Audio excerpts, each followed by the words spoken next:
Magandang umaga, Philippine Air Force. Alamin natin ang magiging lagay at taya na panahon ngayong araw ng linggo, 05 October 2025. At base nga sa ating satellite images, ang dalawang bagyo na minomonitor natin sa labas ng Philippine Area of Responsibility ay lumakas o nag-intensify pa nga. Una na dito si Bagyong Paulo dati at with international name Matmo ay huling namataan kaninang alas 4 ng umaga sa layong 930 km west of extreme northern Luzon. Ito ay may taglay na hangin na 140 km per hour malapit sa gitna at may pagbugso na umaabot na 170 km per hour. Ito ay kumikilos pa west-northwestward sa bilis na 25 km per hour. Samantalang southwest monsoon naman ang nakakaapekto sa western section ng southern Luzon. Samantala ang natitirang bagyo sa labas ng Philippine Area of Responsibility natin ay huling namataan sa layong 2,190 km east-northeast of extreme northern Luzon. Ito ay may international name na Halong at tumakas ito into tropical storm category. Ito ay may taglay na hangin na 65 km per hour malapit sa gitna at may pagbugso na umaabot na 80 km per hour. Ito ay kumikilos westward sa bilis na 10 km per hour. At para naman sa ating general area forecast, asahan natin sa Palawan at Kalayaan Island ang maulap na kalangitan na may kalat-kalat na pag-ulan, pagkulog at pagkidlat.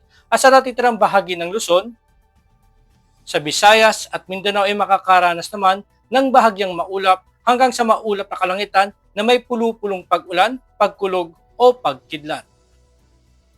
At para naman sa 3-day forecast sa Metro Manila, Cavite, Angeles at Lipa, simula bukas hanggang Miyerkules, ito ay makakaranas ng bahagyang maulap hanggang sa maulap na kalangitan na may pulu-pulong pag-ulan, pagkulog o pagkidlat. Samantala sa Puerto Princesa at Kalayaan Island, bukas ito ay makakaranas ng bahagyang maulap hanggang sa maulap na kalangitan na may pulu-pulong pag-ulan, pagkulog o pagkidlat. At pagdating ng Martes hanggang Miyerkules, ito ay makakaranas naman ng maulap na kalangitan na may kalat-kalat na pag-ulan, pagkulog at pagkidlat. Samantala sa Lapu-Lapu, simula bukas hanggang Miyerkules, ito ay makakaranas ng bahagyang maulap hanggang sa maulap na kalangitan na may pulu-pulong pag-ulan, pagkulog o pagkidlat.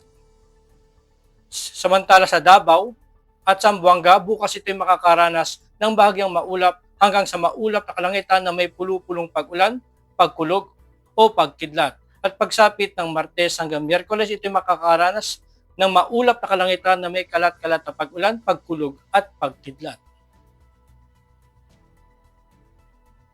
Ang araw ay sumikat kaninang 0546 at lulubog mamayang 1743. Meron tayong 96% increasing moon illumination.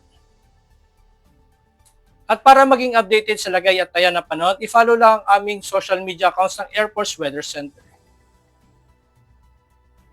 At yan lang po lagay ng ating panahon at sa ngalan po ng aming commanding officer na si Colonel Alvin Jad Cugador, PAP GSC. Ako si Staff Sergeant Edmar B. Sagadraca Jr., Philippine Air Force Weather Forecaster ng Air Force Weather Center. Muli magandang umaga, Philippine Air Force.